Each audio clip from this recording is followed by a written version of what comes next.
Yo, yo, yo, what's up, my brothers? This is your main man, Jay-Z. Man, it was so easy getting Colin Flaherty kicked off YouTube 5 times. All we had to do was send in some goofy emails that weren't even true, and YouTube couldn't kick him off quickly enough. Well, I thought we were rid of him. I thought he was gone. Then that fool moved over to minds.com/Colin Flaherty and still making those videos. Well, we're working on taking those down too. But until we do, we're able to kind of hack into his videos and put my message here. And we're able to put this public service announcement next. Check that out. You are getting sleepy, very sleepy. And when you wake up, you will not remember the crazy stuff Colin is putting on these videos about black on white violence wildly out of proportion, and how reporters and public officials are in denial, deceit, and delusion about it. Sleepy, sleepy. All you will remember is that 1, it's not happening. 2, white people do it too. Or 3, white people deserve it. You will now go into a deep, relaxing sleep as you watch the rest of this video. On Facebook, online, on the phone, we've heard from many about this woman's story. Only News 4 has been following the severe beating and death of Nancy Johnson by her own husband. Tonight, her family is once again speaking with us, now seeking severe punishment for the husband. News 4's Vinton Blandon has her story and the prevalent abuse problems in our area. Her husband, all I can say is that he was evil. There had to be so much anger in him for him to do that to her. Tough words for Frances Rudisill to utter so easily. I don't ever want to see him. I hope he stays where he's at forever.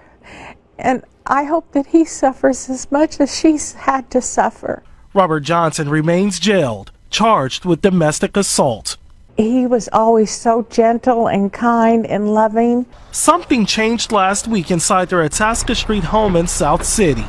Now that Nancy has passed, a grand jury could upgrade charges. I think he should be charged with first-degree murder. Anyone can be a victim. Yolanda Holton is with an area women's shelter. She says cases like Nancy Johnson's are prevalent. It does not have to do anything with where you live, who you are, your ethnic background, your upbringing. It's deeply troubling to this Modesto neighborhood what happened at the corner home on Tuesday afternoon. I was kind of shocked. I called my wife when I was coming home. She told me that everything's all barricaded up. Neighbors learned Wednesday that the woman found dead inside was 47-year-old Shannon Simpson, a mother and a medical coder at a local hospital. Hopefully, we can get closure on it and see what happened. Modesto police are now revealing the heartbreaking details of what happened here behind closed doors. They say Shannon's son found her dead. He was the one who called 911 for help. Soon after, detectives identified Shannon's husband, 51-year-old Kelvin Simpson, as a suspect. They believe he killed her and then left the area. They don't know where he is now, but they say he's considered armed and dangerous. The guy seemed like a nice guy, basically. Yeah, I thought he was real friendly because he's always smiling. But police say Kelvin had a documented history of domestic violence against Shannon.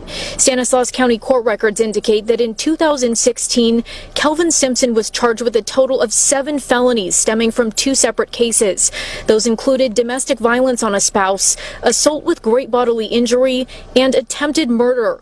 All of those charges were eventually dropped. It's an upsetting thing to happen in your neighborhood. Right. Shannon's friends say she was a sweet and loyal person. Last week's stabbing in High Point is now considered a homicide. Police tell us that Paige Rickard died from her injuries just last night.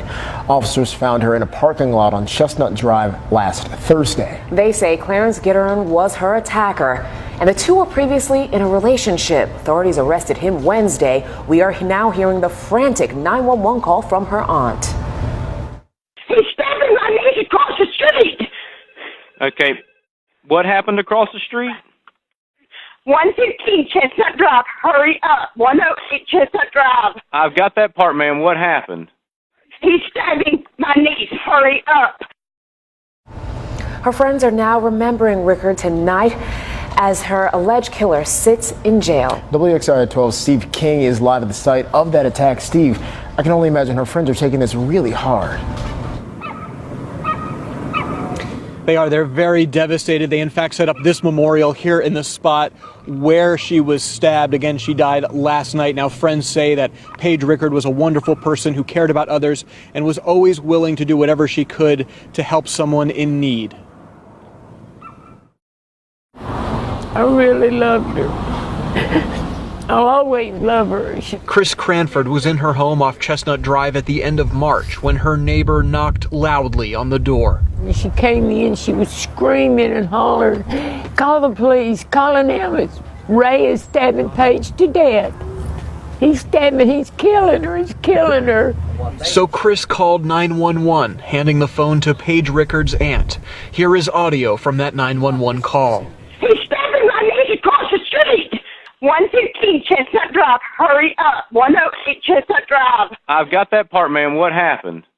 He's stabbing my niece, hurry up. Rickard had just turned 47, but died a week after being stabbed near her home outside of downtown High Point.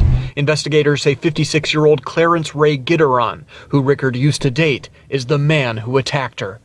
Why would somebody want to kill somebody like that? Was just so good. Friends say Rickard was the kind of person who would do anything for anyone. Very free-hearted, very strong-willed, very strong-minded. Paige had a very good heart. Now her close friends are trying their best to heal during a painful and difficult time. I'm not going to see her anymore. She's not coming back. I've lost a sister, a friend, a part of my family, a part of my heart.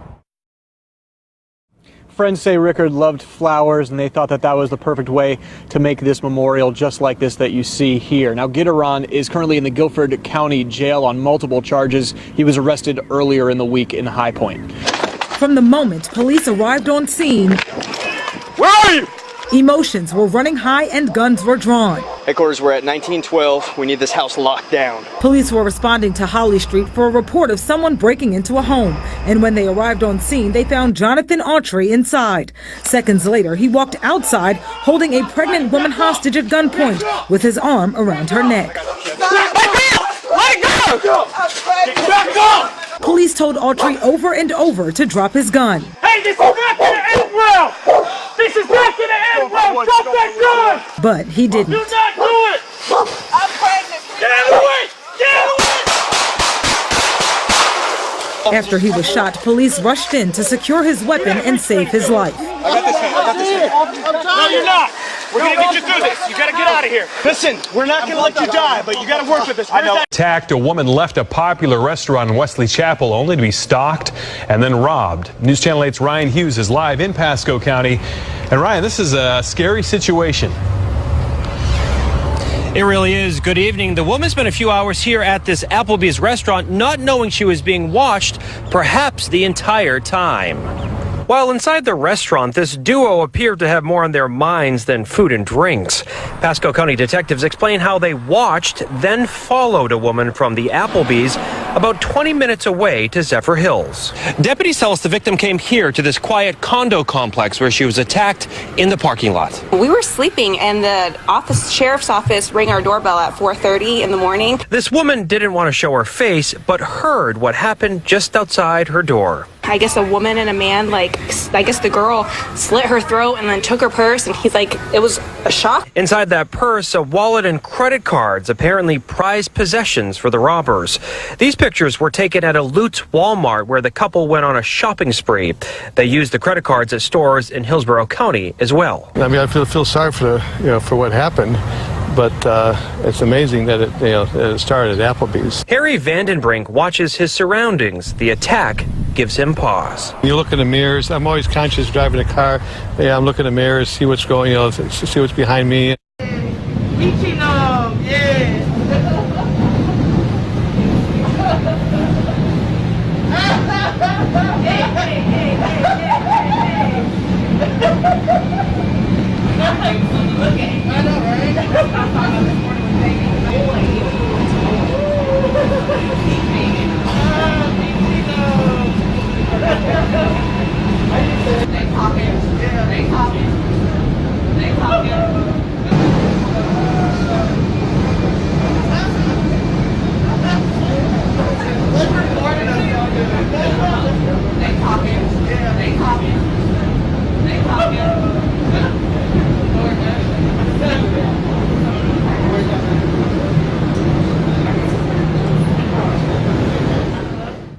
Domino's offers $4,000 for information after 3 gunmen hold guns to Gentilly employees' heads. The surveillance video shows the men entering the store around midnight yesterday and forcing all employees to get on the ground. The NOPD says one of the gunmen forced a manager to the back of the store and demanded money. They got away with about $900. Anyone who recognizes the gunman should call New Orleans police. You can go to our news app or fox8live.com to take a look at all 4 video clips of this armed robbery.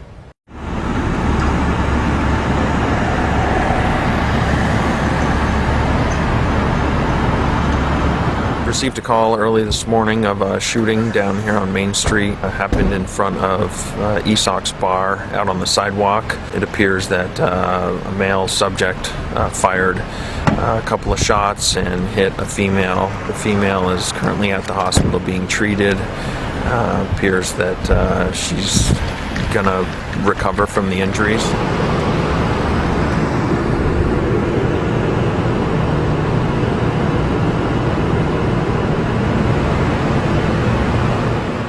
18 Metro Atlanta businesses robbed in the last month and a half. It is a crazy and dangerous crime spree the FBI believes this man is a part of. Detectives don't believe he's acting alone either, and they tell us that he pulls out a gun in some cases.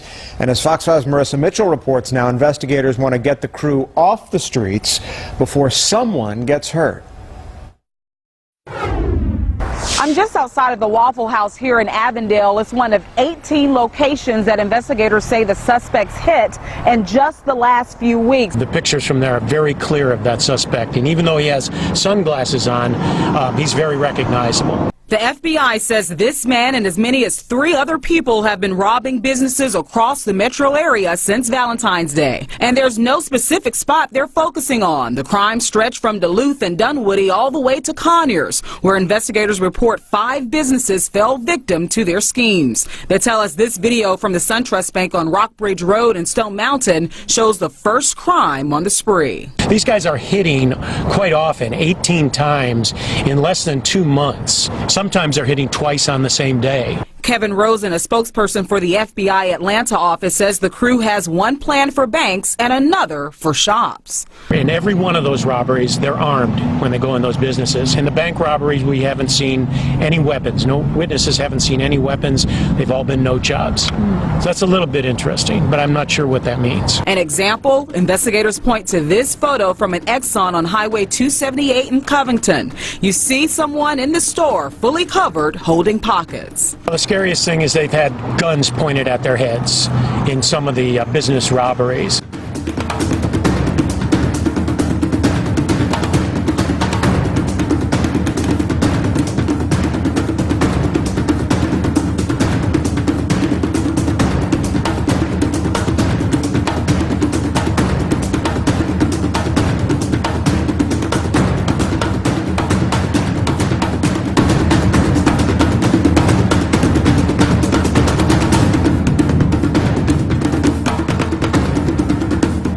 Count of 3, you will awake, refreshed, totally restored, and you will remember these 4 things.